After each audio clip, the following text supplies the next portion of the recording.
Test 1, 2. All right, you guys, we're ready to start this show. Are you guys ready? Can I get a round of applause in the room? Come on, people. Thank you for coming out to the live recording of HomeSchooled Podcast. We're going to have some fun comics coming to the stage. We're going to do a little podcast style with them, each comic. So let's have some fun. Without further ado, everybody, I'm going to bring up the co-host of the HomeSchooled Podcast. Come on, guys, start clapping right now for Kevin Lyons. Hey, everybody. Welcome to the HomeSchooled Podcast, where we're celebrating the 100th episode here at the Fourth Wall. If you guys have you guys listened to the HomeSchooled Podcast before? Be honest. Yeah, it's an awesome podcast for stand-up comedians where we have like new comics and we have seasoned comics and everybody gets up and they just talk about, you know, the experience of doing comedy. So it's great. I am the co-host of HomeSchooled, so are you guys ready to get this thing started? Yeah! Yeah, me too, man. I was watching horror movies last night, and they murdered a guy in a wheelchair, and it made me really fucking happy. Because horror movies, they don't discriminate, right? They don't care, because like even after they murdered the guy in the wheelchair, they kicked him down a flight of stairs. Like he's dead, but they treated him equally. Like, you guys have any idea how many summer camps installed handicap ramps after Friday the 13th Part 2 came out?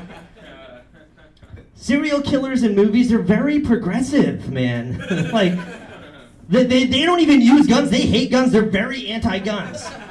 Freddy Krueger is very liberal. You know what I mean? Like, they sneak up from behind you and murder you in the back like a true Democrat.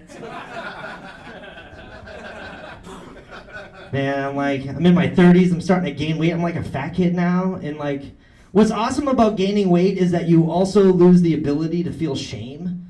Yeah. You know, like, I was at the movie theater in the bathroom, and the guy in the stall next to me was taking a shit, and, like, I could smell his farts, and it was really gross because it smelled like pizza, and it made me hungry for pizza. I'm, like, knocking on the stall. I'm like, yo, man, where'd you get that pizza from? I'm a really messy eater, man. I'm not even allowed to eat pancakes anymore. Normal people eat pancakes, they use a utensil. Me, I just deep throat a stack of pancakes like a snake eating an egg, you know? When it's all done, I just sit there all fat and just sticky from the syrup like Jabba the Hutt, you know? I have to be sketchy and eat pancakes in the bathroom like I'm doing cocaine. Somebody comes in, I'm like, dude, close the door, I'm doing pancakes in here. You got syrup? Anyway, so I think it's ready to bring up the host of the HomeSchooled Podcast, the host with the least. Give it up for Augustino Zoida, everybody. Thank you, guys. It really means a lot to me you guys are all out here. It's Saturday afternoon. We're all out having a good time, right? We're having some beers, pizzas. Who's better than us, right? It's just fun. Your buddies hanging out, doing a little show, a little podcast. It's just great to be out sometimes, you know? I would be home watching, like, Step Brothers right now instead. You know, another rerun. No one else watches that shit but me? I'm the only fag? All right, cool. It's good to be out. I'm married, you guys. I'm married. All right, thanks. Brian just got married too, so he's the only one that's like, yeah, it's awesome. Everyone else is like, you guys are idiots. No. It is awesome. It could be cool sometimes. Listen, it's my second wedding. I don't know if you guys know this, but if you have a second wedding, people don't bring gifts. Did you know that? Your first wedding, people get excited like, congratulations! Your second wedding, people show up empty-handed, just shorts on. Is this where the wedding's at? My wife was pissed. She's like, none of your relatives brought gifts. I'm like, they did. You just weren't there for that one. Where do you think the toaster came from? She's, we argue. Not as much as me and my ex-wife. We argued every day. I got married too young the first time, you know, I'll admit that. And we argued every day. My wife and I currently, we argue, but it's like little dumb things, you know. That's how you know it's healthy and normal, right? You gotta have those little dumb arguments. Like, I have typical husband problems with her. Like the dumb shit that she wants to drag me to go do, you know. Like, listen, I love spending time with her. Date night's like my favorite night of the week, but it depends like what we're doing. Like, there's certain things, she's really into festivals. Some chicks fucking love festivals. What is it about festivals? She goes, oh my god, you want to go to a pumpkin festival? I'm like, fuck, no, not really, not at all. She's like, how come? Like, because there's pumpkins on the corner. Like, I'm not, every Thanksgiving, there'll be pumpkins on the corner again. I'm not going to drive and pay to get into some festival. Come on, you guys, there's seats right up front here. Just come, or grab pizza, there's beers in the, grab pizza, whatever you want. Just come have a seat. We just started. Thanks for coming. Hi, how are you? It's cool. Oh, let me introduce you to everybody. I'm just kidding. You know everybody by name.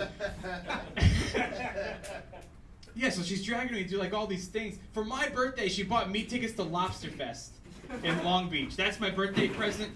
2 hours in traffic. That's my birthday present. Well, how much did you pay for these tickets? She's like, they were $30 each. I'm like, does that come with a lobster? And she's like, no, but you can go in and buy one. I'm like, I'm not doing that. I'm not doing things anymore where you have to pay to get in so you're allowed to buy more shit. You know what I mean? I'm done with it. I'm done with festivals and Costco. Fuck them. Yeah, I don't want to do that shit anymore. The other day she comes to me. She found this on Groupon. She goes, let's go apple picking. No, okay, just no. I'm not doing that. Who comes up with this shit? Apple picking. She goes, you want to go apple picking? That sounds fun. I'm like, no, it doesn't. Not at all. She's like, why not? I'm like, I'll tell you why not. Because we have an orange tree outside. I never seen you pick shit off that tree, ever. 2 orange trees we have, and we have a bottle of Tropicana in the fridge. Can someone explain this to me? All of a sudden, you're this big picker? There's no apples around you to pick. All the apples are 6 hours north. That's where the apples are. You gotta go pick apples 6 hours north with other white people. That's all who's there. It's just me and white people and more white people. And it's like, isn't this fun? Like, not really. This is kind of stupid. But it's going good. I'm not gonna say that, listen, it's a cliche to say that sex slows down after marriage. Cliches are true. They come from somewhere. It's not like we don't want to anymore. It's not that. It's just that priorities change later on, you know? Like when you're young and you're dating, you have sex all the time. And it's exciting. And after you get married, there's other shit to do. Like you gotta wake up early, you know what I mean? You don't want to, listen, when we were dating, we would have sex all the time. And not only that, but we would make love all night. Like that, yeah. And you think that's a good thing. And it used to be. To make love all night, that's what women want, right? And she'd tell her friends, like, oh my God, we make love all night. I can remember one time we were having sex, she stopped and she goes, hey, the sun's coming up. And I'm like, so? And she goes, that's awesome. I mean, we kept going. It was fucking awesome. And that's what you want. But now she doesn't brag anymore. Did you know after you get married, if you take longer than 5 minutes, you're a selfish asshole. Did you know that? You're a piece of shit.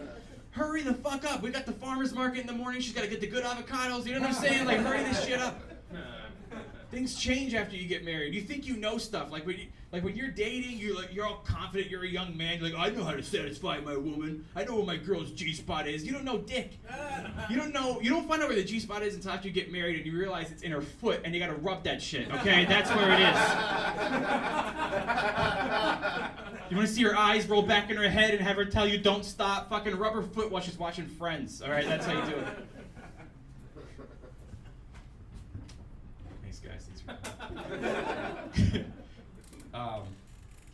We adopted a dog together. Woo. Thanks. Thanks, I appreciate that. I always wanted to have a dog. I mean, I grew up with dogs, but then when I got married the first time, my ex-wife wouldn't let me have a dog because she didn't like dogs. That's a sign right there that you shouldn't marry someone. Right? If you meet someone, you're like, are you a dog person? They're like, not really. She's like, well, it's nice to meet you, and fucking walk away, okay? You can't trust a woman that doesn't like dogs. That means she's got no heart and she's got no compassion. And that means that when she moves out and you get divorced, she'll steal weird shit. That means that she'll take like Up on Blu-ray. You know what I mean? But we adopted a dog. I got a pit bull. It's not that that's what I wanted. That's all there is to adopt, apparently. Because that's the dog nobody wants. I adopted a pit bull, and his name is Carmine. I named him Carmine because I'm Italian, and he's a pit bull. I thought that was like a badass name, you know? It's Joe Pesci from A Bronx Tale. That's my dog's name, Carmine. We have a different opinion on disciplining the dog, because here's his problem. He's a great dog. He's really house trained. He has like a flaw where he runs out of the house and he like runs towards the street, and I'm really worried that he's gonna get hit by a car. And he did that shit the other day, and he ran for the street, and I caught him like right before he hit the street, and like a car was like about to hit him, and I got that feeling that like moms talk about. You know what I mean? Your mom ever tell you some shit like, oh my God, you almost died. I would have killed you if you died. You know what I mean? Like I never knew what she meant, but at that moment I felt it because I wanted to kill him because he almost died. So I grabbed him and I brought him inside. And I didn't hit him, but I took my fingers, I tapped him on the nose. I went like this. But my girl saw it and she goes, you never hit a dog. And I'm like, what are you talking about? I didn't hit him. She goes, I just watched you hit him. I go, that's not a hit. I tapped him on his nose. And she's like, well, you're not supposed to do that. And I'm like, listen, that's how I know how to discipline. Okay? That's how my dad trained me. You know what I mean? You get like a little sting, and you remember, oh, fuck, don't touch that. You know what I'm saying? Like, that's what happened. I go, that's just the only way I know. She goes, well, my dad didn't hit me. I'm like, that's why you don't fucking listen. You know what I'm saying?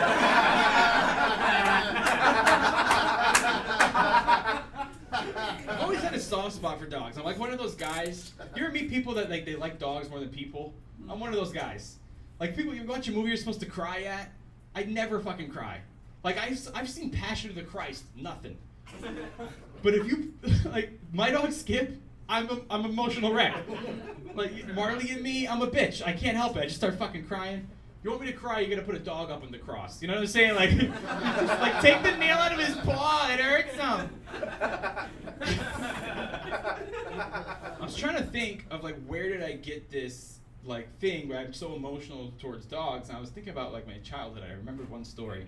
I was really, really young, and I went with my dad to his friend's house to watch a boxing match, okay? And I was very shy, I was very antisocial, I was a homeschooled kid, and when you're a young man, the last thing you want is your dad to think you're a pussy, right guys?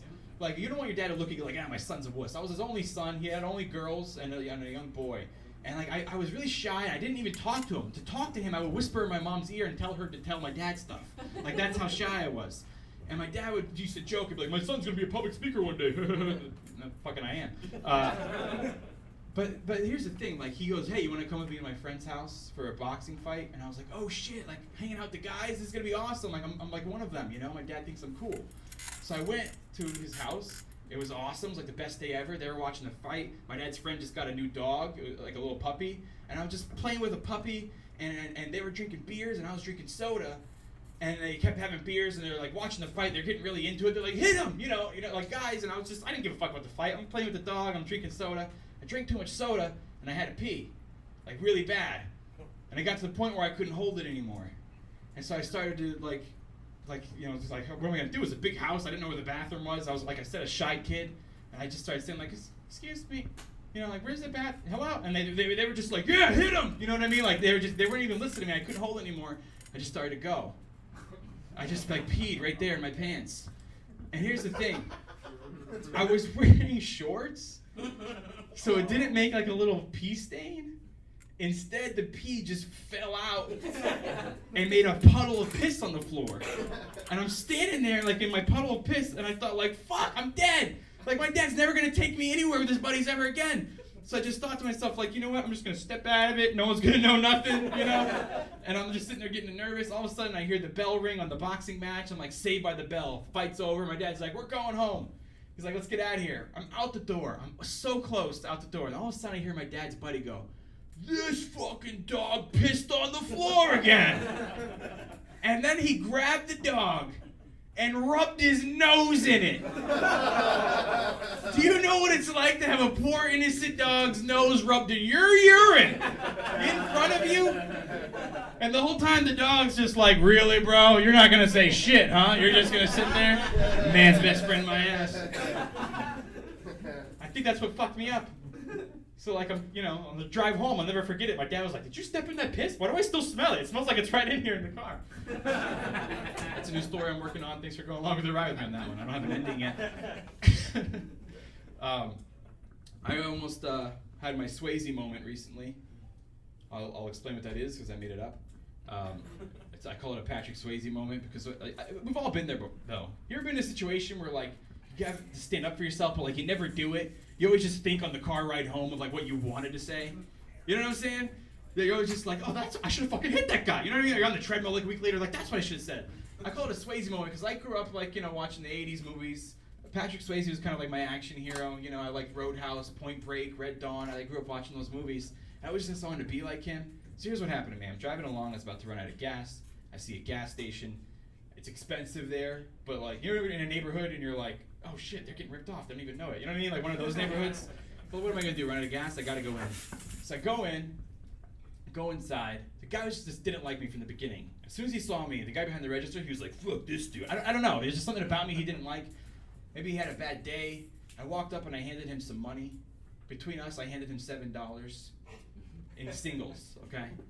And I said to him, pump number 5, because you don't announce $7, right? You ever have a little bit of money? You don't go in there, can I get 7? No, you go, pump number 5, because it's embarrassing. And he goes, how much is it? And I said, pump number 5, but he goes, how much is it? Like, he knew what I was trying to do, and now he's like trying to embarrass me from the long line behind me, you know? And I just said, like, look, either way, you gotta count it, right? Like, what am I gonna do? Like 40? You're gonna go, okay. No, you gotta count the shit. So he goes, I'm not gonna ask you again. How much is it? That's how aggressive this guy got. And I said, $7. It's $7, everybody, okay? It's only $7. Like, you happy now? So he takes the money from my hand so aggressively like this. He takes the money, he goes like that. That's how he took the money. The only thing I could think to say was, you gotta be nice to your customers. That was my big comeback. But he was quick. He goes, well, at least I don't only have $7 to put in my gas tank. That's what a Chevron employee says to me. Yeah, fuck Chevron. I'll put them on blast. Chevron and their Techron. It's all gas. Fuck you. So I'm like, you know what? Here's the thing. I have more money. Like, I could have put it on a car, but gas is expensive there. You don't fill up. You put a couple bucks and you get back into your neighborhood where it's only fucking $3.20 instead of $3.80. You know what I'm saying? That's what you do. It's none of his business. I don't have to explain myself. I said I'll be a bigger man. I'll come back another day when I got a 50. You know when you got money, you announce it. 50 on 5, right? You're proud. And the Magnum condoms, you heard me. You know what I'm saying? So I'm pumping the gas in my car, and I look up, and he's like mad dogging me through the window. Like, I gotta like throw down with the Chevron guy now. This is crazy. So I started to have my Patrick Swayze moment in my head, my fantasy of what I wanted to do. What I want to do is take the pump out of my car, take the lighter from my pocket. Okay, you light it up and you make a fire hose and burn the gas station down. Okay, that's what I want to do, like Swayze did in Point Break, right? Where he had the Ronald Reagan mask on. Ever since I was a kid, I saw that. I'm like, I'm fucking doing that one day. That's awesome. But then reality kicks back in, and you go, I'm not gonna burn a gas station down. What the hell am I talking about? I don't smoke. I don't have a lighter. So I just looked around for something else to do, and I saw the squeegee from the dirty water. I took that and I threw it on the front doorstep, and I said, "You got to come pick it up now, bitch." And that was my big Swayze moment. How pathetic is that? But I went around, I made a U-turn and went by slow and watched him come out and pick it up, and I got satisfaction from that. How pathetic is that? That was my big Swayze moment. I wanted Point Break, I wanted Red Dawn, and I got Dirty Dancing. Isn't that some bullshit? Thank you guys so much for being here today. We're having some fun. We're doing some stand-up. I normally sell shirts that say have Patrick Swayze and say Swayze moment. They're over there, but you guys can just fucking have them. There's a few over there if you guys want on their way out. Just grab one. Oh, you're wearing yours today, bro. You're the man. I appreciate it. Thank you guys for being here. You ready to do this, buddy? Let's do it, man. I'm gonna bring up the first comment. Sean, I was gonna have you first. Is that okay? Yeah. Or technically, you're like third at this point because Kevin already went. All right, Sean Halpin, everybody. Come on, keep it going with Sean Halpin.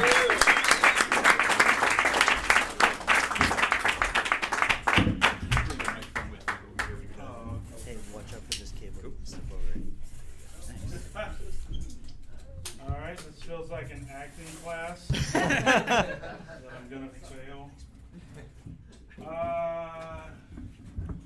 Hey, give it up for these two guys, huh? Oh man, I took a lift over here. Actually, I drove myself. Actually, I'm driving for Lyft now.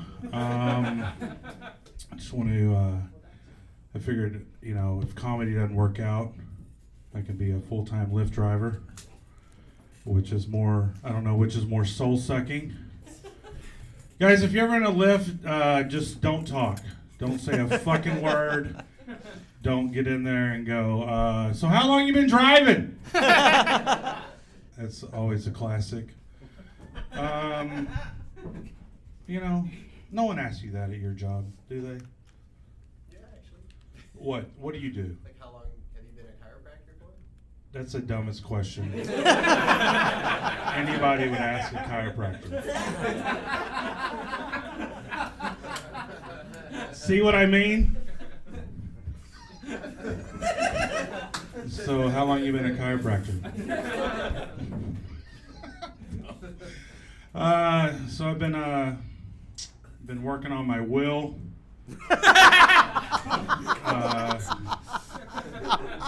You just get to that age, you're like, it's coming. I know it's fucking coming. And it's pretty shitty when you realize you just have your life is just 4 boxes of shit. and then like stuff that you don't even know if anybody would want. You know, so my will is just a Post-it note that says, "Hey guys, you want any of this?" So, yeah, that's where I'm going. You know, I was in the car driving over here, and I'm like, you know what, that might be funny. So, I was thinking, if you really want to quit anything in your life, just tell people that you're putting your life on pause. Because it's easier to digest if you just say it's on pause. Not like I'm totally quitting that shit. Because if you tell people that, they just send you meme after meme of positive bullshit. Do you ever like read a meme on Instagram, you read it and you're like, man, fuck you. And then you unfollow that person. I fucking love unfollowing people. That's my new pastime. I got a lot of debt collectors calling me, and I think they stopped really calling me because I just kind of agree with them now. You know when they're like, "Sir, you need to pay this," I go, "Man, I know I do." You're right, man. You know, and then you just create a job that you're doing. Like I just say, "Yeah, man, I'm just out here sucking these dicks." You know, just dick after dick, just. And I'm trying to make payments, man. I am, you know, I'm just guzzling that cum every day, just cum guzzling, trying to make it through life. Missed a car payment the other day, which kind of stresses me out. I don't know, just after one, you know, I'm like fucking freaking out, and a lot of people go, no, you can miss like 6 months and they won't come and get it, you know, but I missed one and I'm just like, man, fucking come get it. Just fucking come get it. And they're like, sir, calm down, you know? Like, I will take this thing out in the desert and fucking set it on fire. They're like, it's just one fucking payment, man. Just calm down. Oh, fuck, man. I had a dick stepdad. Anybody else have a stepdad? Yeah. 1, 2, 3 people. Everyone else, you had good fucking families that stayed together and tried. Fucking, there's like just stepdads are just dicks. You know, they're just there to fuck your mom. Like, I'm getting this pussy, and then there's these 2 fucking things I gotta take care of. My stepdad was a dick, man. He used to call me his little pinata because he used to always beat me. But you know what he couldn't beat? Cancer. That's right, guys. Fuck that guy.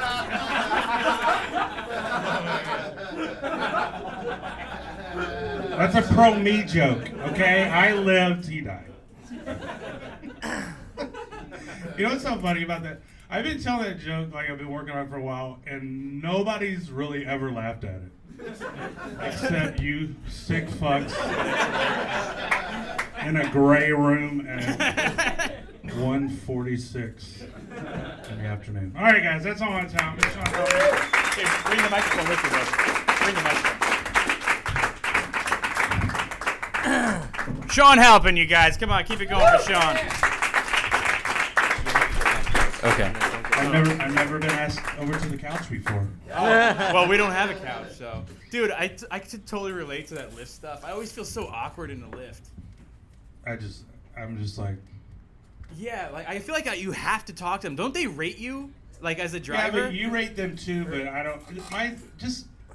Guys, if you got there and you didn't fucking die, that's 5 stars. Yeah. I'm not a concession stand. Do you have any mints? No, I fucking don't. Have you? Hey, do you have any water? No. Yeah. It's a car. It's a fucking Have you car. ever checked your own score as as a writer, what your score is? I've checked mine. Oh, as a rider? Yeah, you can go I don't check and see fucking what use the Lyft. drivers are rating. I have a car. No, I checked mine, and I was like a 4.8, and I was like, who the fuck I know. didn't give me one? Yeah, Like, I talk to everybody even when I don't want to. It does annoy me, you know, It's a because little like annoying, you'll get 4 stars. You know, who the fuck was that asshole? Right? And Like, then- what did I do? Did I sit wrong? Well, I got an email from Lyft the other day. An emo? Yeah, they were. Someone complained. They said I was driving aggressively, and I didn't stop at some stop signs. And I'm like, you know, this is California, right? That's what you have to do to survive. And then I was like, okay, well, who did this? And they go, sir, you know, we take the safety of our riders, you know, to heart. And I'm like, you don't take my safety to heart. You don't care about fucking safety.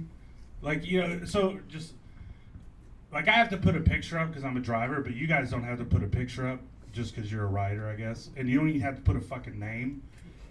So how safe do you think I feel when it's 4:30 in the fucking morning? I'm in Compton picking up P.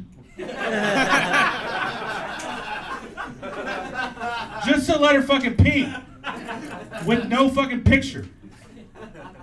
What if you picked someone up and it was your stepdad?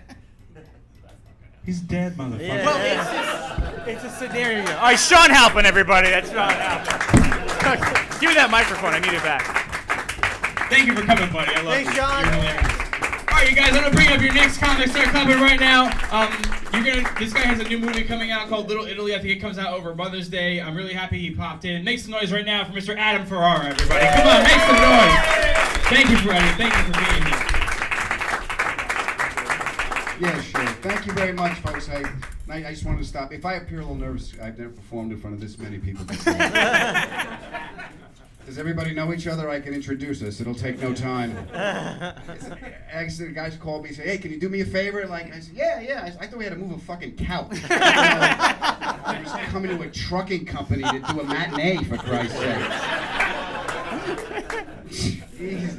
How long have you been a chiropractor? I'm kidding. It scared the shit out of you. Like, oh, this is a bad fucking seat, man. I'm giving this 2 stars on this ride.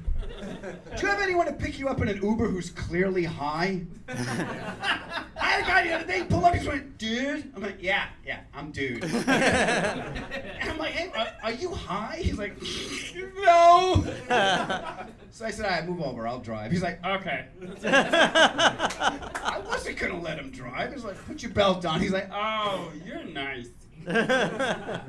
Is the temperature okay? Yes, the temperature's fine. I have some water. Would you like some water? No, thank you. May I have it? Because my mouth is really dry. So yeah, you're gonna have the water. Then I figured I don't want this guy knowing where I live, so I pulled over like 2 blocks in front of before I got to my house, right in front of a Krispy Kreme, and he was like, "Dude, you live here?" I was like, "Yeah." He's like, "It was an honor, Mr. Kreme." I leaned in at the end. I went, "You go in and you pick out anything you want. You tell them Crispy sent you." So it's nice. I'm glad to see you. I'm glad your 100th. Yeah. It's your 100th episode. 100th episode. Wow. Yeah. This is it. This is it.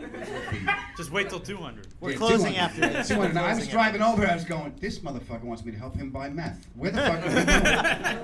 Because you don't know. It's in the bottom here. I made a right and I pulled in here. And this is like the kind of thing my family does to me. It's like, "Yeah, you want to come over? This is a thing." They never tell you exactly what it is, your family. Because being Italian, there's always sketchy shit going on in my house. And they have this inflated sense of egos. I was having problems with this guy once. And my cousin was like, "You want to make a call?" Who you work for the water company? Who the hell are you gonna call? What, are you gonna turn off his friggin' water? What are you gonna? You live in your mother's basement with no cell service. Who the hell are you calling? They're not really criminals, my family, but that's the mentality I grew up with. So it's like everything is just like you don't talk about your feelings. You don't talk about anything. You don't say shit in my family. There's no communication. And that kind of gets steeped in you as you get older. I went to see a shrink, And my buddy calls me up, picks me up after the shrink. He's like, so how'd it go with the shrink? I'm like, he didn't get nothing out of me. I love my mother. I ain't gonna roll on her. Please. Keep a journal. Have you never heard of fucking evidence? What the hell is wrong with you? Yeah, I get depressed once in a while. Anyone been on antidepressants? Woo! Look at you booing? I chop them up and snort them. It works quicker. Do you? Yeah, I was on Lexapro once. That's nice. Your mouth dries up, you start shaking. That's great. I can't wait for the anal leakage. This is what that's what I need is a wet ass and a positive attitude. That's just what I love. Life will scare the shit out of you, man. They say exercise is good for depression, and I try. I really do. Man, I'll spend the whole day in my gym clothes. My wife came home the other day. I was asleep on my couch, and she's like, "Are you sleeping on the couch in those sweaty clothes? Relax, they're clean. I never made it. It's fine. I've been here all day, for God's sake." Do you ever get like that? You just can't get out of your own way? Yeah. What do you do? I drink. What do you do to get out of it? Get on the couch, bro. You get on the couch. Yeah, it's like you just sit there and you're like, I can't get high again. And you know what? I can. And it's legal now. It's great. I mean, when I was a kid, you had to go through drama. You had to make believe you were this guy's friend in a basement with him like cleaning it on an Emerson, Lake and Palmer album. You got to make believe you like this shit. I said, "Welcome back, my friends. Just give me my dime bag and let me go home with my problems." Yeah, I'm not a big drug guy. I took acid once. And then I assessed the damage to my car and thought, this is not a good idea. I took acid, I was driving in Ohio, and I swerved to avoid the pyramids. You have to do something when the mummies are chasing you. They're slow, but they're relentless. And it's been centuries, and they still carry a grudge. Let it go, dude. I can't even take the drugs that are good for me. I have ADD. Did you notice? It's raging today. And they give you, if you're a kid with ADD, they give you speed. That's nice. You get amphetamine. It's like, I can't focus. I'm up! Let's read! So they put me on this stuff called Strattera, and that's what, anybody in a rehab? Anybody in a rehab? When you go to rehab, they're going to give it to you. I don't know why, but they do. So less than 5% of the males that are prescribed Strattera may experience inflamed testicles. Now, I never won the lottery. Never got a royal flush in a card game. I hit the Strattera jackpot. Oh yeah, I went back to see the shrink. You're like, Adam, how does the medication seem to be working? Well, I can focus a lot better, doctor. However, I rode my own nuts here. Is this side effect a problem? Well, they seem to hum. Can we do something about the humming? Otherwise, New York State requires me to wear a muffler in my ass if I'm going to travel on the West Side Highway. One final thing, I was offered Molly the other day. Yeah, I was at this dopey club for this movie thing, and this guy rolls up to me with a man bun. For those of you who don't know man buns, a man grows his hair long, puts it up in a bun, just walks out into public. I don't have a mirror or an ability to discern. This is perfect. So, man bun rolls up to me, and he's like, Molly? I haven't seen her. And my wife goes, you're an idiot. I'm like, what? I don't know who Molly is. I don't know what man bun wants. He's like, stop calling him man bun. You're objectifying him. I'm like, what do you want me to call him? Guy Gina? What do you want me to call him? So man bun's like, my wife says, Molly's not a who, it's a what? It's ecstasy. I'm like, honey, we're not doing ecstasy. My age? Please, I can't even have dairy. Are you shitting me? Thank you for inviting me over to your AA meeting. You can give that back to me, Adam. You can give it. Unless you don't want to sit down. What? Unless you don't want to sit down. I do want. I came all this way. I'm sitting down. Yeah. How was traffic? Traffic was a nightmare, but I came for you, my friend. Thank you, I really appreciate it. Yeah, thanks for coming, man. It's Yeah, great having you back it was on. fun. You have a sick dog too, when you came over. I know. My little dog isn't doing too well, so yeah. Sorry to hear that. Yeah, life ain't for pussies. It's gonna kill us all. You know, and some people are happy to see him go. He couldn't beat cancer. Fuck him.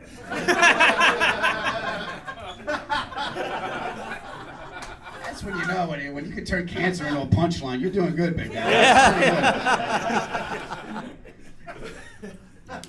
Cool, man. Well, thanks. So yeah, so I just got to open the door, but I want to say hello, and I really appreciate Thank you so guys much for coming. stopping Thanks for by. coming by, man. Thank you, Adam Adam. Kerr, everybody. Keep it going for us. You can hear our episode on the HomeSchooled Podcast. I think it was titled "Comedians in Garages Getting Coffee." Yeah, right? that was a fun. episode. All right, you guys ready for your next comic, everybody? Come on, guys. I'm gonna bring up the next comic right now. This guy's a buddy of mine. He moved here from Jersey. We've been friends ever since. I had him on the podcast for one of the writing sessions episodes that we do on there. Make some noise right now for the very funny, my good friend, Vinny Falcone, everybody. Make some noise for him. Keep going for Augie and Kevin. Big day. Also a very big day for me. I'm actually 6 months sober today. Yeah, man. Thank you. Good for you. In 6 months, I haven't jerked off a lotion once. It doesn't sound serious, but it was definitely ruining my life. Very soft hands. But it's been a great couple weeks, I gotta be honest. My girlfriend just went on birth control. Thank you, Obama. So I've just been shooting ropes into her. But that's love, I think. But yeah, I'm the middle of 3 boys, which basically means I'm the one that my mom just dumps all of her shit onto about my other brothers. And my mom and my younger brother just fight all the time, you know? And she thinks like he's growing and getting better, but he's just the kid that hates his mom. They're just kids that hate their mom, and he's it. Oh my God, Vinny, you wouldn't believe Tommy. He's just becoming such a man, and he's growing and maturing. Next conversation. Well, Tom called me a cunt today. Really, Mom? And I love her to death, but she like, if you ever met her, it's just like one of those ladies that like, you're like, how have you made it this far in life? You know? Like she does these diets, and if she loses a couple pounds, it's great, but they have these horrible side effects, you know? Oh my God, Vinny, I'm doing this new diet. You wouldn't believe the changes in my body. I'm doing this new diet. I'm eating only apple seeds. So I've chipped all my teeth and I can't drink cold water. But the pounds, Vin, falling off. Hey, Ma, how's the apple seed diet going? Oh, it wasn't working out for me. Doing this new diet, eating only cantaloupe, Vin. Even the skin. So my asshole bleeds when I shit, Vin. But the pounds falling off. Hey, Ma, how's that cantaloupe diet working out for you? Oh, it wasn't working. Because my asshole took a beating from the cantaloupe diet, Vin. Eating lots of fiber, Vin. So I'm actually shitting wicker chairs. Open a outside patio furniture on the side, Vin. Making money, pounds falling off.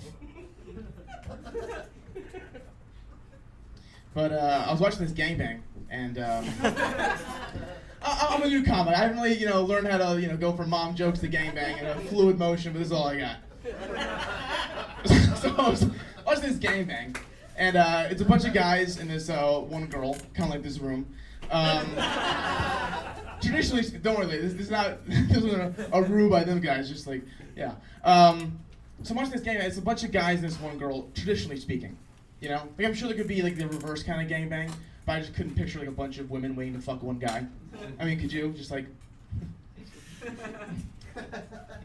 hope he's nice. Why did I wear a romper?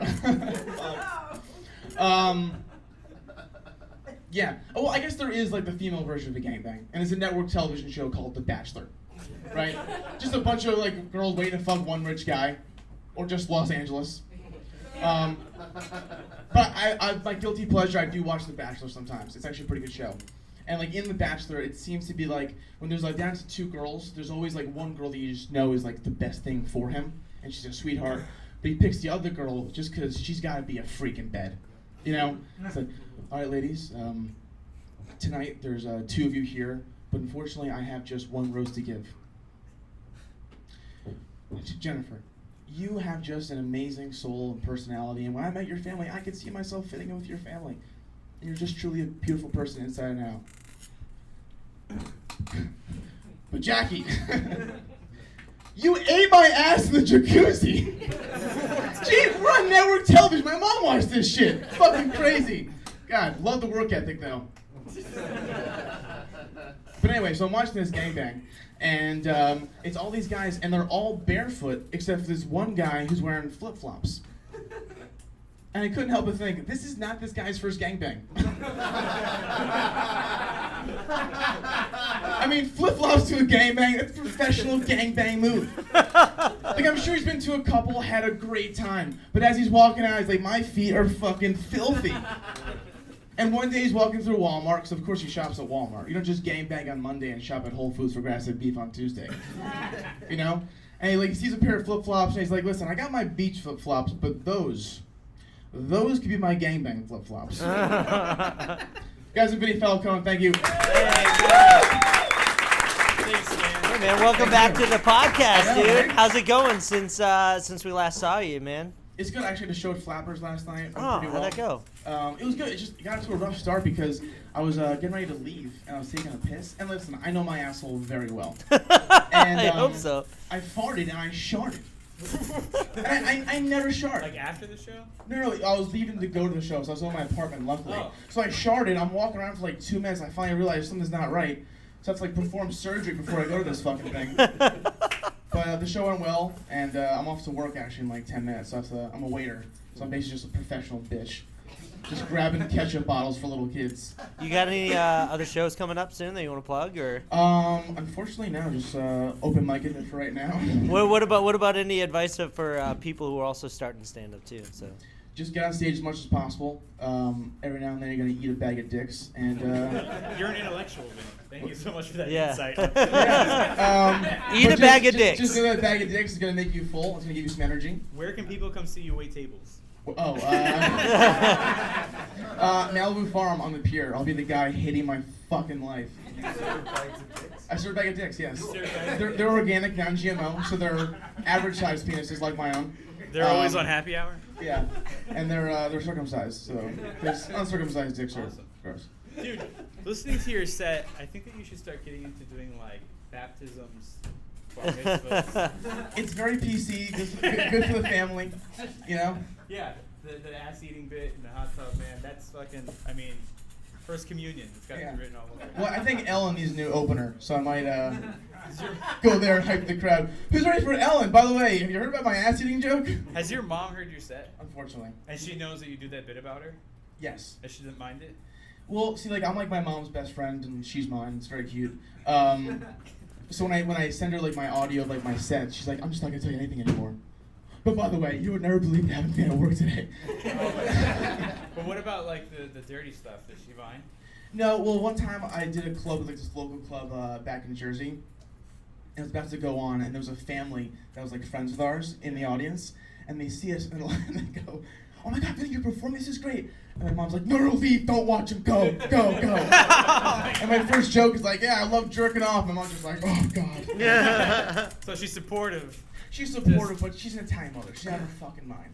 Yeah. You know? Well, you're actually kind of lucky that she's putting up with it that much. That's, you know what I mean? Oh no, definitely very lucky. Yeah. Not that anything bad being a comic. It's just I don't know. I couldn't talk about some chick eating my ass with my mom in the room. Yeah, I know. It's a talent. It's a talent. It's a talent. You're a talented young man. Vinny Falcone, everybody. Keep it going for me. Thank you so much. Thanks, Vinny Falcone. Thanks for coming on. Really fun writing session episode that we did. If you guys are into stand-up, which I think a lot of you are, go listen to our writing session one. It was pretty fun. Ready for your next comic, everybody? I'm excited to have this guy on. He's been on my podcast 3 times. He actually is the co-host of the Church What's Happening Now, which OED is. Guys, make some noise right now for my good friend Lee Sayat, everybody. Come on, make some noise for him. Lee. Thanks, buddy.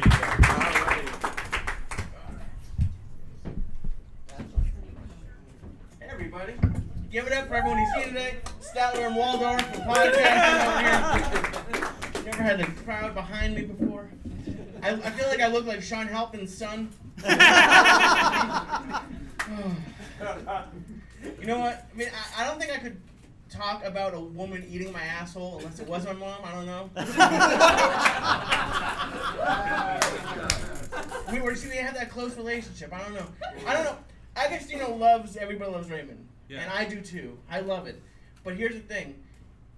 What I love even more than watching Everybody Loves Raymond is calling my Jewish mother and just calling her Marie. It makes her so upset. Because the terrible thing is she is Marie. But I have to tell, because I try to be a good son. I'm like, no, you're not Marie. She's 100% Marie. I feel like, let me just give you an example. I'm 29. My mom still guilts me to this day that I didn't write Theo Epstein a letter in 8th grade. Theo Epstein was the GM of the Boston Red Sox, and to this day, like, I feel I'm pretty happy with what I do. Even before this, I was an editor, a TV editor. I was happy. She'd call me up. She'd be like, "Just imagine if you'd written Theo Epstein that letter." I'm like, "What do you think is gonna happen, Mom?" And here's the thing. I feel like, I don't know. I dated a Mexican girl and a black girl. Those were my 2 last girlfriends, and. Thank you. I know I look like the whitest girls ever, but I don't know what it is.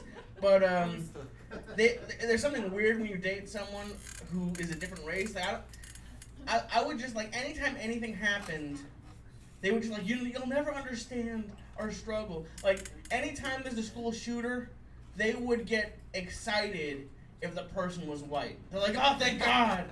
Like, they would get, if it was anyone who wasn't white, they'd get pissed off.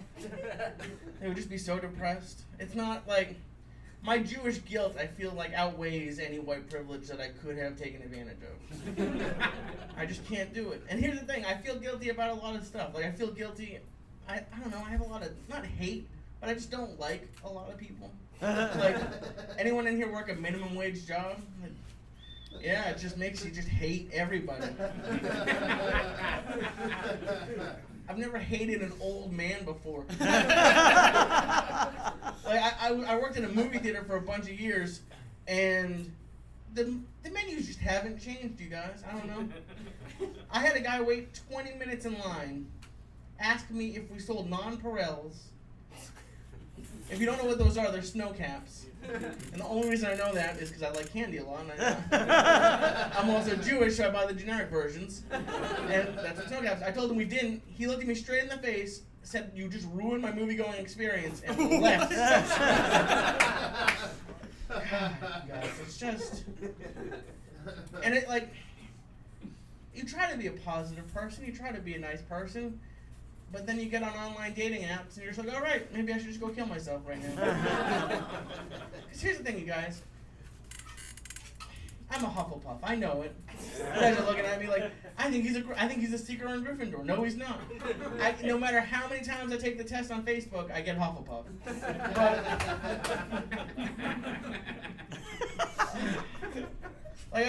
like, I got out of this relationship. When I got into it, Tinder had just started, so I never used it before. And I always hear girls complaining, like, "Oh, guys just write hey," and they think that's enough, or they write these long profiles. So I try to, like, respond to something in their profile. I had some girl say "fuck you" to me. I was just trying to make you say "fuck you," and I deleted the app, you guys. It's I feel like I'm like 3 messages away from just trading myself to the other team, you guys. I'm trading myself for a player to be named later, and I don't know. I have a new friend who showed me what my favorite app is. He showed me his Grindr account. I don't know if anyone's ever used Grindr. It's what everyone wishes Tinder was. Like, okay, he got a message that he showed me that just said "fuck me." And it worked, you guys. If any one of us sent a message that said "fuck me" to a girl, we'd be arrested immediately. We'd be sent to jail. But here's the thing. I'm not manly enough to be gay. I'm not tough enough to do it. Here's how I found out. This gay guy, he looks like me. I couldn't tell he was gay. But it turns out this gets like the hottest gay guys ever. Like you, sir, in the blue shirt. You look beautiful. Like those. You got the hair going on.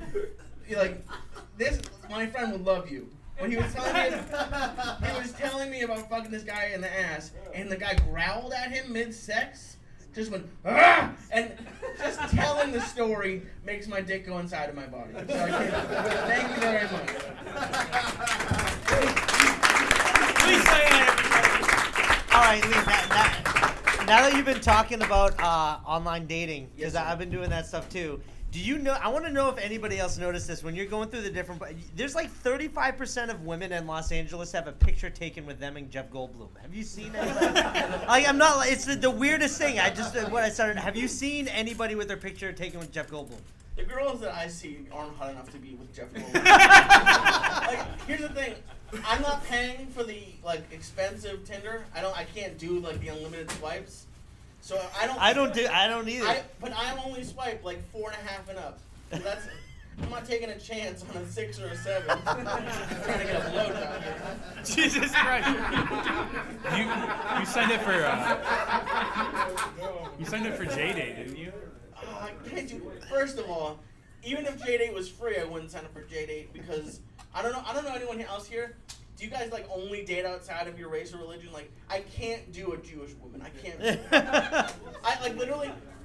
I got one Tinder match so far, and the girl has my mother's name, and I can't. How bad do you want that blowjob, bro? I can't. But you just said you let your mom eat your ass at the beginning because I can't talk about women eat my ass unless it is my mom. Well, I'm gonna give a writing credit to Irina in the back. I feel I'm gonna have to go apologize for that joke later. She didn't hear it. I was talking to somebody last night, and they told me that J-Date is like $120 to sign up, or like $140 or something like that. That's how you know you're not meeting anyone Jewish on there. Because no real Jew is gonna pay that when Tinder is free, unless they're just trying to make their mom happy. I guess I don't know. I feel like it's a punishment for signing up for J-Date. Like, here, you paid $122. That is. And you have to deal with Jewish women guilting you. It's also Jewish guilt. You should have found the wife earlier. You know what I mean? My mom told me when I was really young that Jewish girls don't give blowjobs. I'll never forget it. Really? I don't remember how it came up, but her and her friend were talking, and they were just like, "Yeah, Jews don't give blowjobs." I was like, "All right, I'm gonna remember that." Wow. No wonder you don't want to date a Jew. I don't. What about Jewish guys?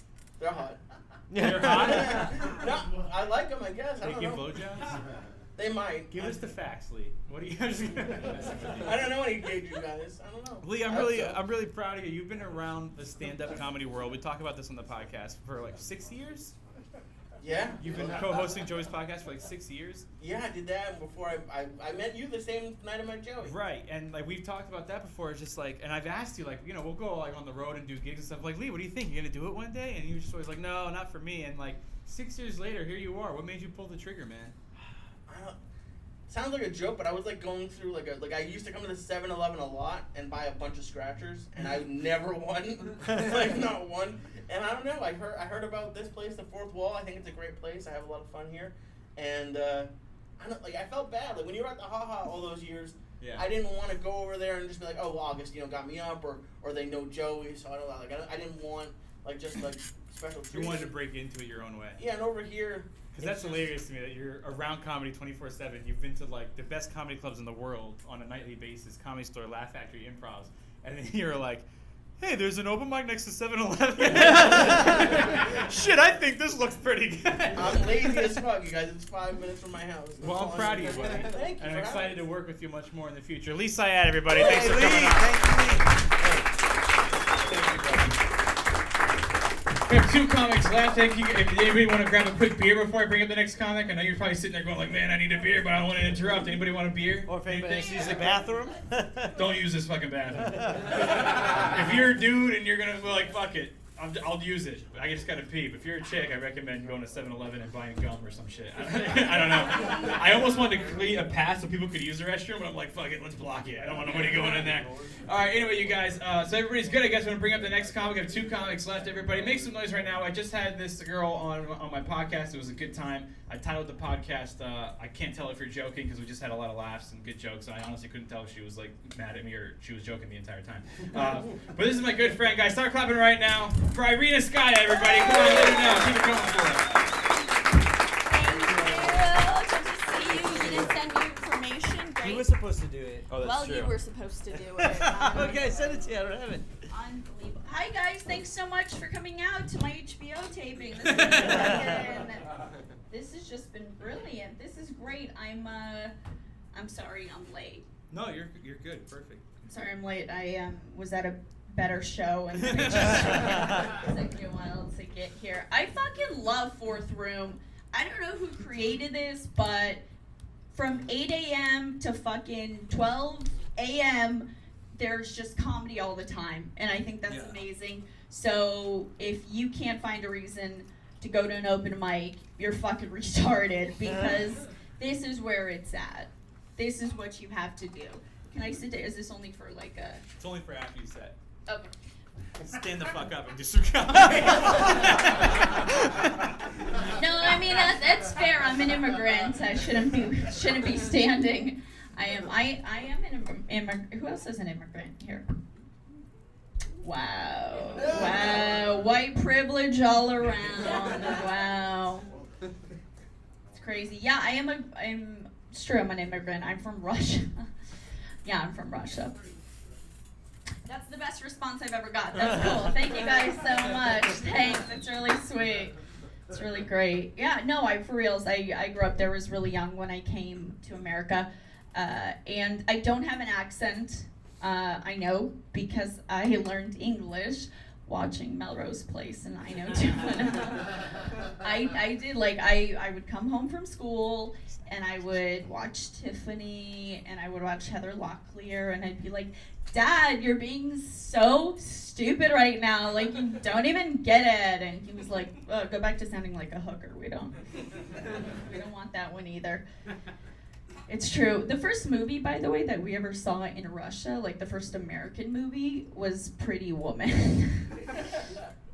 And we thought it was a documentary. Like, when we got it, like, we thought that's how all people in America lived. You had hookers and you had billionaires, and they got together. That's how it worked. So that's why we have so many hookers in Russia. It's your fault. Thank you. It's your fault. My family and the Trump family kind of go way back. I know, it's kind of embarrassing, but we do. Like, we go way back. My mom and Melania Trump were roommates for a little bit. They shared the same shipping container when they came here. I feel like I'm kind of royalty. Am I wearing a bra? Nope. Okay. You asking me? Yep. Right. Nope, that's fair. I'm looking for a husband. Does anyone know? No takers. Okay, cool. Yeah, my dad came here specifically with our family to open an American business, and that's every immigrant's dream, to come here and open a business, usually a food truck. Fucking so many immigrants and their food trucks, Jesus Christ. He came here to open a business, and I'm always trying to like help him figure out his business ideas. And he called me and he goes, yeah, okay, look, I have a new business venture, okay? Here's what we're going to do. And I was like, Dad, Jesus, you gotta stop talking like a James Bond villain, okay? I need you to learn fucking English. It's really hard to make friends. Also, you need to stop selling guns. I don't know, like, people were terrified of me. Not much has changed, but so he called me and he was like, I have a new business idea. Here's what we gotta do. What is the light? What's it? Yeah, that was the light. For what? For your set. A minute. 1 minute late. I'm one. Yeah, the comments are just doing like 5. Oh, they're doing 5. I showed up for a 5-minute set. Yeah. You showed up late for a 5 minutes. Well, maybe it's good I didn't. Maybe it's good I didn't wear a bra. He goes, okay. Here's what we're gonna do. We're gonna take movies. We're gonna put movies online, and then people are gonna pay us and watch those movies. And I was like, Dad, we have that in America. It's called Netflix. It's not gonna work. But all right, what else do you want to do? Okay, here's the new plan. We buy a house. We put hookers in the house, and then men will have sex with those hookers and pay us. I was like, Dad, we have those in America. They're called sororities. We can't compete with their prices because they're not even charging. It's not a sustainable business model. All right, before I get out of here, I just one thing. And don't like me, I'll fight you. Yeah, I just want to say one more thing. You know, the hardest part of comedy is figuring out the mic stand. Nobody told you that. That would be the most difficult part about comedy. My sister moved out here to look for, she's 21, right? My sister's 21, so she's, pretty fucking retarded. And she moved out here to look for, the love of her life. So she's pretty fucking retarded. And I was like, all right, I'll help you find the guy. Who are you looking for? And she's like, I want a guy who's like really quiet and he keeps to himself and he doesn't talk to anybody and he's just like really strong but also super quiet and just doesn't have a lot of friends. And I was like, no, you're not looking for Ryan Gosling. You're looking for someone with autism. So I started bringing her to Mike's, and it's been really great. Please give it up for Augustino.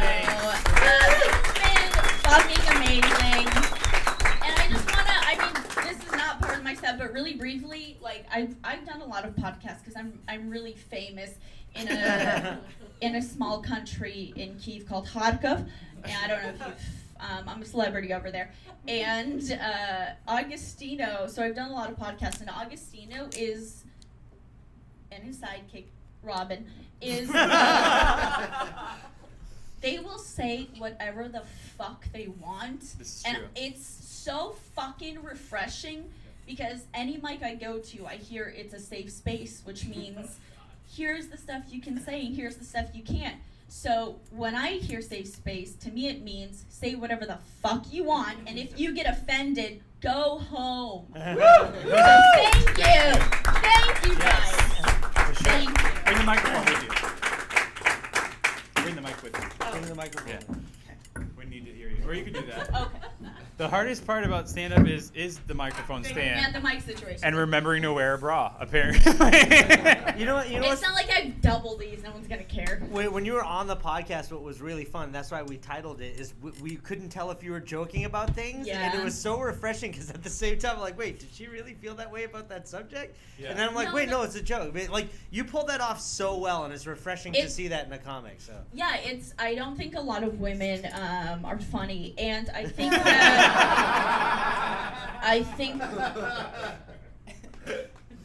there's a woman in the front row. And, sorry, not you, present company excluded, of course.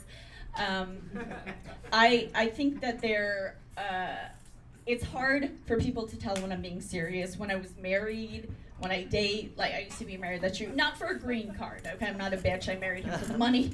But he was like, I can never tell when you're kidding or when you're being real. And I think that's a real Jewish thing. I think that's like Jewish comedy. It's so dry, right? So you never know when people are being serious or when it's a joke.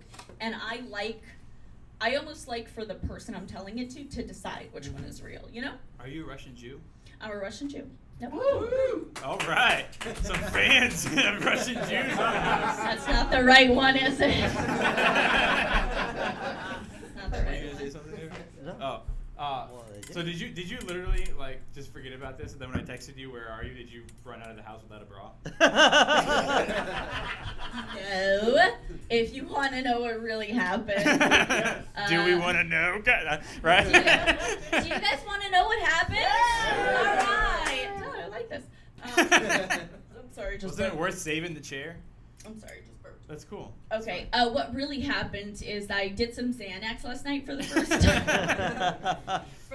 time. And I woke up and I thought it was 1998, and I was like, oh, I have plenty of time to get to this show, and Xanax will really fuck you up. So the funny thing is I work at a rehab for kids, so basically what I do is I come in fucked up and I go, kids, don't do what I'm doing. That's how I get them clean and sober. Well, thank you for coming on. No, I didn't forget, for real. No, I'm just just thought, busting your balls. Yeah, no, messing my balls. Yeah, I'm busting your balls. I like messing my balls. Okay, I'll mess them too. Do you want to mess with my balls? I don't know. I'm You don't sure. wear bras.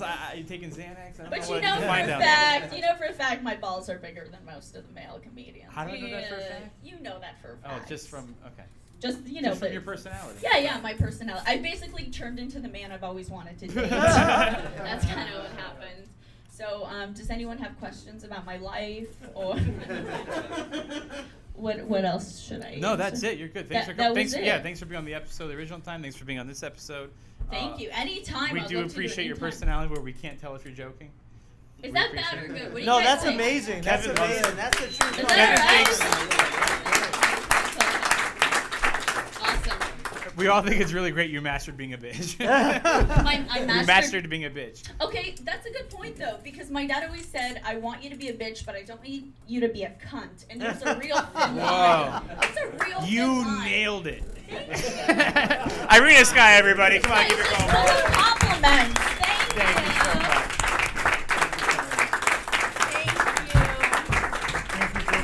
I have helped you with the bra before, and there's a big difference, I gotta say. Irina Sky, everybody, thank you so much for coming on. You guys are awesome. We have one more comic left. I'm excited to bring on this next guy. He's the last comic of the day. I was supposed to say the night. We still have the whole fucking Saturday ahead of us. Isn't that what's great about afternoon Saturday shows? This is great. Ladies and gentlemen, it's my pleasure to bring up here. This guy's been on the podcast, I think, like 5 times. I love having this guy on. Ladies and gentlemen, Darren Carter, everyone. Come on, make some noise for Darren Carter. Let him know. Thanks for being here, buddy. See, I don't even mess with the mic stand. Like, you stay over there. Hi, everyone. My first time here, and don't go to the bathroom. I've heard that. Parking lot over there. Gas station bathroom, you can use that one. And you can ask for the key, but you don't really need it because somebody left it cracked open. Boom, there we go. Can I sit down now? Just kidding.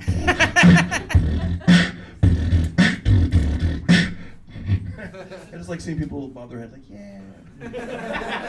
All right, I don't know what I'm gonna do, so I think I'll just give a little. I'm assuming I asked a couple people, like maybe like 75% people who are comedians, maybe higher. I don't know. Fuck it, we got the time. That sounds like. Are you a comedian? No, perfect. Are you a comedian? Negative. That means no, right? That means no. Okay. Are you a comedian? No, perfect. All right, how about you? Yeah. Okay, so comedian. That's okay. It's okay. And are you a comedian? No. How much time's left? Augustino's like, what the fudge, man? Is this guy like, what is it called when you take polls? Who here is half Hispanic? Anybody Asian, white, black? I'm doing what's that called again? Oh, it begins with a C.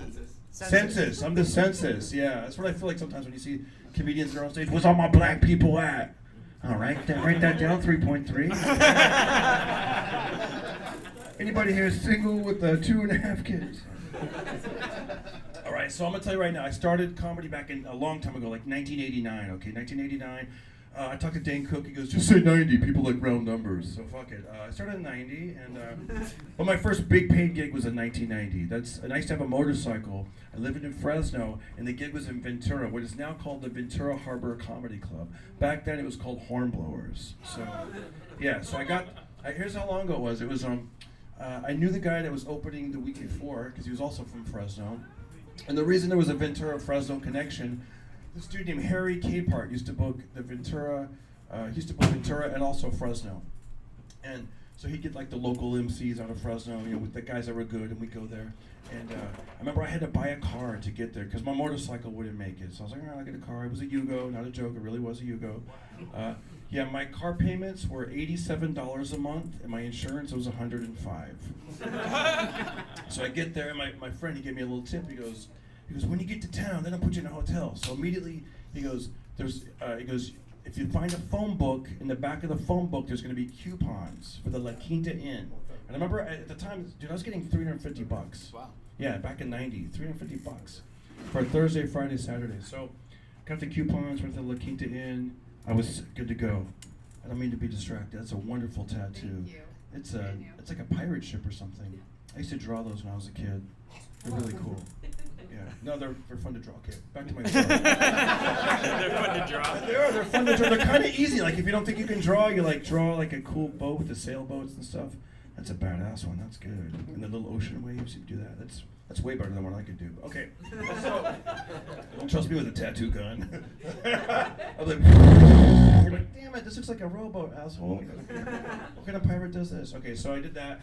And one of the best gigs I ever got, like right away, was within less than a year. I got to open for the New Kids on the Block. Wow. Whoa, man. Yeah, dude. It was right after they were on Oprah Winfrey. They had some hits on the charts. My dressing room was on the 3rd floor of the theater. I think it was like the Warner's Theater, and theirs was on the 2nd floor. No, I was on the 2nd floor. They were on the 3rd floor. Because I remember I went up there, and the women were fanatical. When I say women, it was mostly children. It was like, it was mostly girls between like I would say the ages like maybe like 5 and like 10 or 11 or 12, somewhere in there. But a lot of them little girls.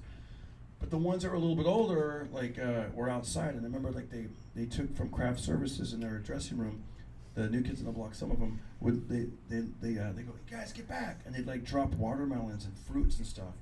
And the girls would, like scamper and put them in their purses, like, oh my God, I just got this from Joey. And, you know, and I was like, wow, I want to be famous like that. Like, that's kind of cool. I want to be at that level where I can drop fruit from my dressing room and have fans, like, you know what I mean? Adoring fans put it in their purse, like, wow, Darren Carter gave me his pizza crust from the fourth wall. But then you get a little bit more mature and you realize, like, there's way more to it than that. So that was the New Kids on the Block, by the way. That gig went horrible. I was supposed to do 5 minutes. And the guy that introduced me kept cracking jokes backstage. He was a morning DJ. He's like, oh, you're the comedian. Oh, okay, yeah, you're gonna love it. He goes, a lady walks in the doctor. She goes, my husband has dandruff. What do I give him? The doctor says head and shoulders. The lady says, how do you give him shoulders? Right, and I was like, oh boy, this is crazy. So then they were like, I remember they introduced me. They go, are you ready for the New Kids on the Block? And the crowd's like, yeah. But first.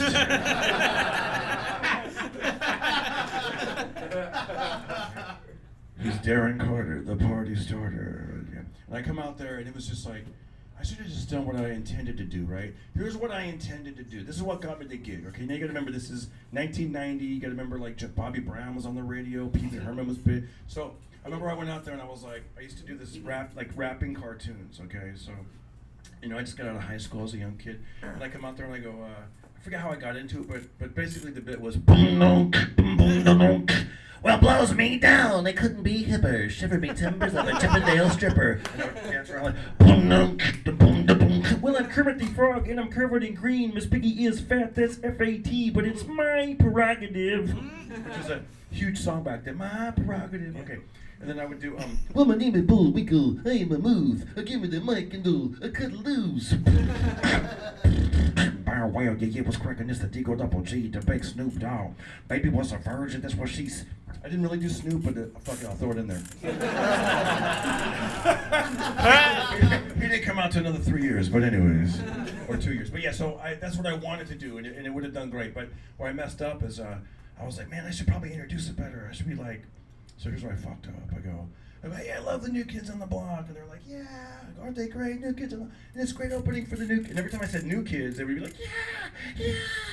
And then I messed up and I go, hey, they should replace the New Kids on the Block with some new people. Like, and as soon as I said replace the New Kids on the Block, and they were like, boo. And I was like, no, like Popeye and Bullwinkle and Kermit there. And they were like, boo. And I was just like, oh shit. And I just kind of did it half-assed. I was like, good night, everybody. And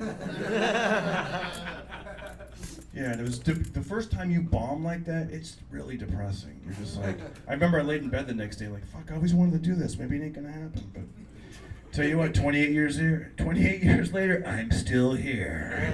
So thank you for having me, man. Thank you. Darren, come on over. Have a seat, buddy. Thanks for coming, bro. Thank you. Dude, it is like I have a mic. Oh, sorry. It's always like the worst when they have a comic open for a band. It's Dude, always a bad You know what? idea. I was gun shy after that. I was like, because after that I got to open for this other singer named Timmy T. He had a song called One More Try. It was on the charts. It went to #1. Only reason I know that because he was 1 year ahead of me in high school, and we both grew up in Fresno. He's still out there on that circuit. He's like kind of like Stevie B, but not quite as famous. But okay, I don't know who that is either. You guys know that song? Yeah. No, okay. You did? One guy, yeah, he's like that, but We're the only Latino guy in the room. Yeah, yeah, huge. Like seriously, like remember like back when they would go cruising on the cars, they would pump out. Do you know Timmy T? Yeah. See, he knows Timmy. You know Timmy? Wow, Timmy T. Yeah. One time, Timmy T. I stopped at a Starbucks off the 99 freeway, and who was there? Timmy T. And he was signing autographs at a table because I guess he had a big show coming up. So he's like, "Oh, I'll pre-sign him," and I guess he misspelled some lady's name, and he goes, Darren Carter. No, here's he might actually hear this. Fuck, he'll never hear this, right? I mean, I don't know. I'll You say don't it have to anyways. give me Fuck the it. I love you, mic. Timmy. I love you, Timmy. Okay, so I love you, Timmy. So I go to. He's my #1 listener. Your #1 listener. He subscribes every week. One. Okay, so I remember I pulled over to go to this Starbucks, and I'm in line, and I feel someone put like their finger in my back, pretending it's a gun, and he goes, "Give me your money." I turn around and it was Timmy T, right? And then he goes, "What are you doing?" I go, "I'm doing this gig up at Yosemite, and I'm just driving through." And And he goes, oh man, he goes, I'm over here signing CDs. I got this big show coming up in Bakersfield. He goes, let me give you one of my CDs. And so I still have the CD, and it's like to Brenda, because he misspelled Brenda. And it's a double album. So I tell my wife the story. My wife is like, she's super funny, man, very cutting humor. So I tell her the whole thing. I go, you'll never guess who I saw, Timmy T at Starbucks. She's like, was he working there? I go, no, he was joking around. You know, I was in line, and he goes, give me your money. And she goes, in his case, he probably meant it. I go, no, he gives me a double album. She's like, really? What, one song on each disc? I hope he doesn't hear that. I love you, Timmy. We're just kidding. Before you go, Darren. Yes. Oh, wait, I gotta tell you real quick. Go ahead. Yeah, go ahead. So yeah, opening for bands is really tough. I will say this though: if you guys ever open for bands, it gets easier if the performer's older. It's hard when they have that young teenage, like, you know, yeah. Or I heard like rappers are hard too, because it's mostly dudes that want to hear those songs, and you go out there with, guys, my cholesterol's up. Yeah, no one gives a fuck, right? So you got to be like, yeah. But when I opened for like, who did I open for? Like Rick Springfield, that was great because it was women in their 30s and 40s. I opened for do you know the way to San Jose? What's her name? I don't know.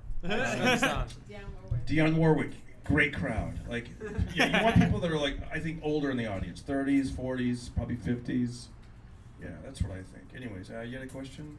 No, I was just gonna say before you go, if you could do my favorite thing that you do on stage. What is it? You end every album with it. Oh, you want me to do have some that? fun with the crowd. Yeah. Oh, okay. Do it for like Okay, a minute. okay. Have some fun with the I'll crowd. pop up, It's let my me favorite pop up. thing, buddy. His favorite thing. Okay, here we go. You needed water. Yeah, I gotta loosen up my lips. I love that shit, man. I want to take a photo of that later. All right, here we go.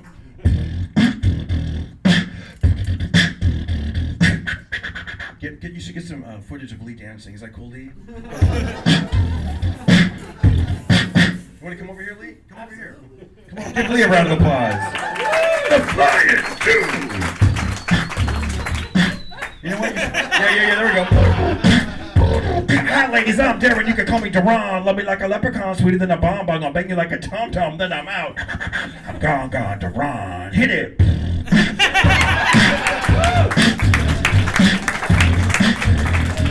I'm the one you've been looking for. I am, I is, I was, I were, I have, has, had, you, does, did, will, shall, shit with me. My must can't cook it, baby. I am Duran. I like my women like I like my shoes, no strings attached. I like my women like I like my mustards. Does it go again? Spicy again. I know, I'm tripping on a flea. I'm like, yeah. Well, I like my women like I like my elevator going down. The weight limit. You guys yell out something, let's improvise. Here we go. I like my women like I like my whiskey. Like 12 years old from Russia? I don't know. Is that where? I don't know. You guys are perv. He's not. You're on timeout for the next 3. Darren Carter. I like my women like I like my pizza. Coming in under 30 minutes. Stacked on a table. I like my women like I better in the morning the next day. I like my women like I like my Video games. No viruses.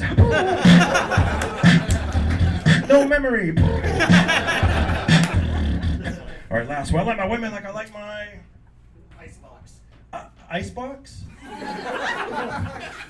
What's an icebox? Cooler? Oh, like a freezer? Okay. I like my women like I like my icebox. Working. I don't know.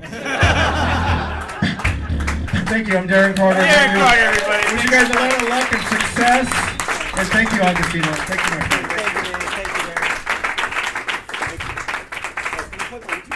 Yeah, you sure you can plug your YouTube channel? Guys, real quick, I revamped my YouTube channel. I added like 7 new videos. They're all different styles. Please check it out.